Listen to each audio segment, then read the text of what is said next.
Hoy vamos a hablar de cómo muy probablemente muchos de los deportistas que hemos visto en los Olímpicos han estado dopados. Sin más, comencemos este episodio.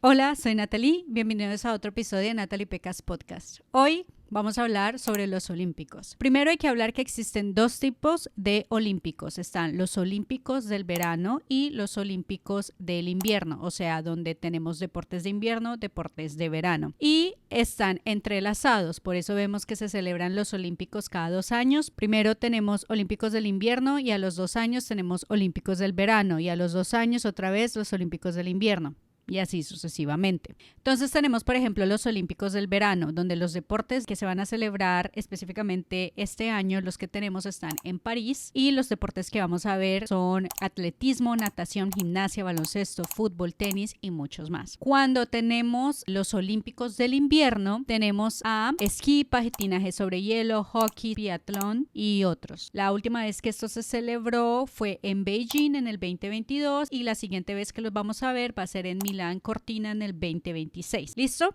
Ahora sí comencemos a hablar de las controversias. Recientemente salió un libro, World Fastest Man, The Incredible Life of Ben Johnson. Pero ustedes dirán, ¿quién es Ben Johnson? Ben Johnson fue uno de los casos más populares del dopaje en los Olímpicos. Ben Johnson era un corredor canadiense y él rompió el récord de los 100 metros. Él hizo 9.79 segundos. Él se gana la medalla de oro. Básicamente 3 días después le quitan la medalla porque dio positivo a dopaje.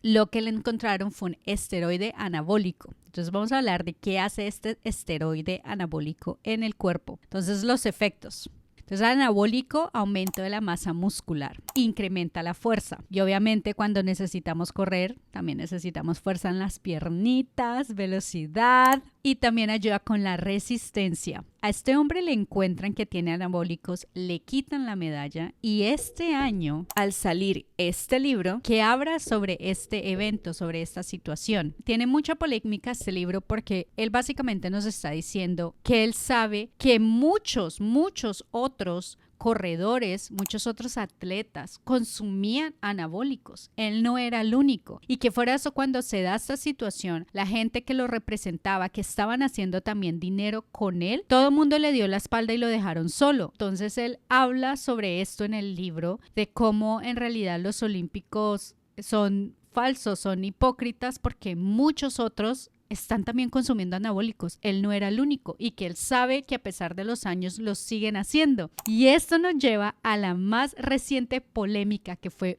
algo gigantesco, un boom gigantesco, hasta sancionaron a atletas del país entero. Y estoy hablando de la situación de dopaje de los atletas rusos. Finalmente, Rusia está excluida de todo. Actualmente hay un documental en Netflix que se llama Ícaro. Resulta que cuando se estaba filmando Ícaro, es un ciclista estadounidense que quiere romper récord, quiere volverse el mejor ciclista del mundo. Y él quiere doparse sin que salga en los resultados, en las pruebas que hacen los olímpicos. Entonces él llama a un científico que trabaja en eso y él al inicio le dice que sí, pero ya después se retracta y dice no, porque también sabe que lo está documentando, que está grabando toda la situación. Entonces después se retracta y dice, mira, ¿sabes qué? Mejor no, porque voy a manchar mi reputación, pero te recomiendo a un doctor científico ruso que trabaja en esto y es buenísimo.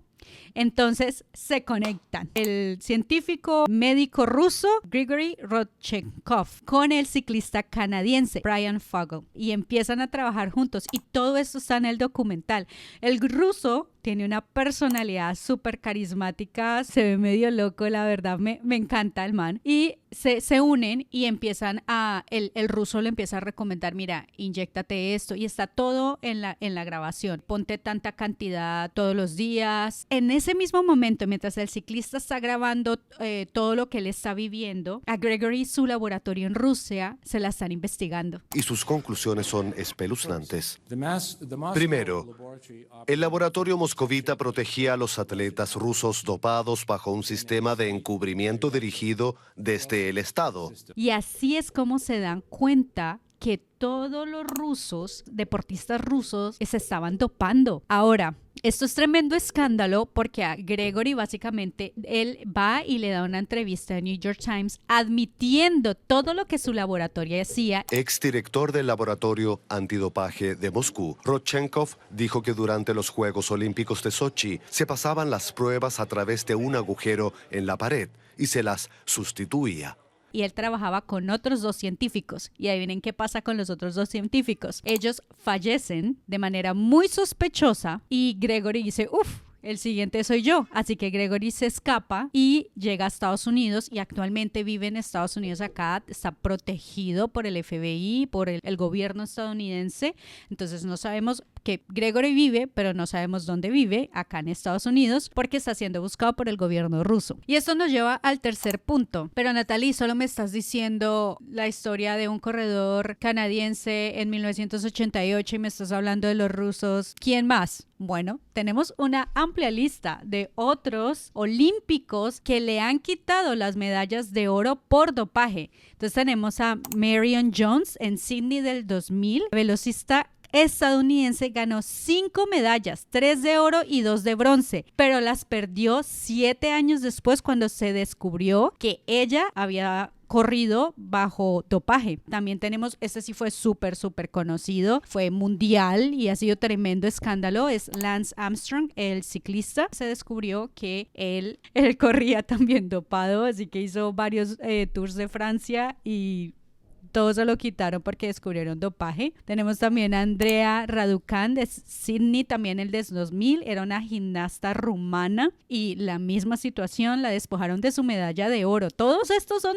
medallistas de oro. Tenemos a Tyler Hamilton en Atenas del 2004, ciclista también estadounidense que ganó la medalla de oro y una vez más se la despojaron, se la quitaron por dopaje. Lidia Valentín en Pekín 2008 y luego en Londres 2012 es una halterófila española, una pesista española, y este es un caso opuesto en el que Lidia perdió la oportunidad de subirse al podio porque otros que habían estado dopados fueron los que ganaron la medalla. Y 10 años después es cuando Lidia recibe las medallas, pero lamentablemente ella ya no tiene la oportunidad de subirse al podio como lo hicieron los demás. Así que eso nos podemos concluir con toda esta información que es muy probable que muchísimos más de los deportistas que hemos visto a través de los años han estado dopados. Otra cosa que sucede en el documental de Netflix es que cuestionan mucho en realidad cómo es el proceso en el que los organizadores realmente revisan o tienen en cuenta al momento de examinar a los atletas. Cómo realmente sabemos que los atletas, en qué momento precisamente los estamos examinando para saber que no están dopados. Y también se sabe que muchos de los medicamentos químicos que están utilizando pueden durar más tiempo en el cuerpo o menos tiempo en el cuerpo, entonces eso también va a variar muchísimo si van a aparecer o no en la orina, sin contar, por ejemplo, en el caso de los rusos que tenían literalmente un laboratorio aparte y estaban intercambiando la orina, así que ahí sí que no había ninguna manera de rastrear la droga en la orina porque era otra orina completamente diferente. Y aquí les hago una pregunta que puede ser algo controversial, pero ¿realmente está tan mal que los atletas utilicen estas sustancias para mejorar su rendimiento? O sea, hay que saber que muchos de ellos ya lo están haciendo, pero no sabemos, lo están haciendo en secreto. Entonces es justo para los que no lo están haciendo y realmente cuál es el porcentaje de los que no lo están haciendo con los que sí lo están haciendo. Entonces ya de por sí hay una desventaja y estamos pasando por toda esta situación de la evaluación, los exámenes. Entonces, ¿qué pasaría si quitamos esos reglamentos y les permitimos que utilicen sustancias? ¿Está tan mal? No sé.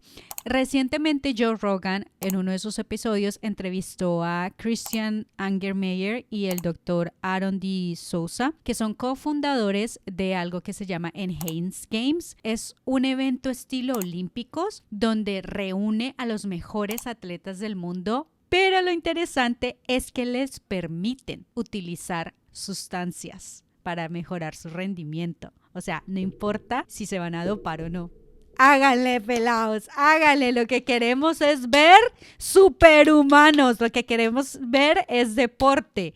Y ahí yo dije, o sea, si ya de por sí lo están haciendo y les toca a los atletas ir por todo esto de sí, no, pues que lo hagan. Bueno, aunque también entiendo el hecho de que, bueno, hasta dónde realmente el humano puede hacer sin necesidad de tener que doparse, sin necesidad de utilizar ninguna sustancia. Queremos saber cuál es lo máximo que puede llegar a hacer el cuerpo humano con el entrenamiento adecuado. Pero también el otro lado mira, tú puedes ahorita doparte y no quiere decir que vas a ir y ganar el Tour de Francia, ¿ok? Porque igual requiere unas prácticas, un entrenamiento. No podemos simplemente quitarle el mérito a los atletas de lo que han conseguido porque dieron positivo al dopaje. Porque para poder llegar ahí han sido horas y horas diarias de entrenamiento. Entonces ahí es donde yo me pregunto si realmente está mal o está bien. Y también extiendo esa pregunta a ustedes. ¿Qué opinan ustedes? ¿Creen que está mal o que está bien? ¿O que debería de haber un punto medio? Porque ciertamente hasta hoy no ha funcionado la normativa de no al dopaje.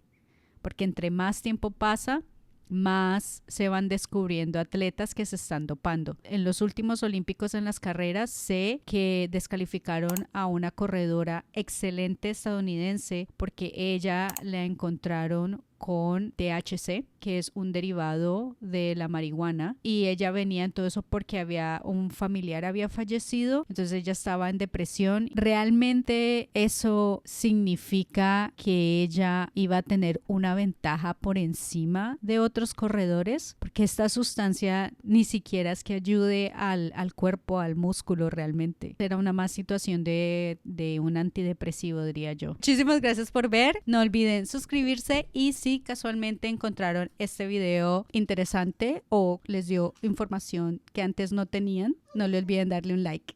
Valiosa, información valiosa, esa era la palabra que quería decir, información valiosa. Y nos vemos la otra semana. Chao.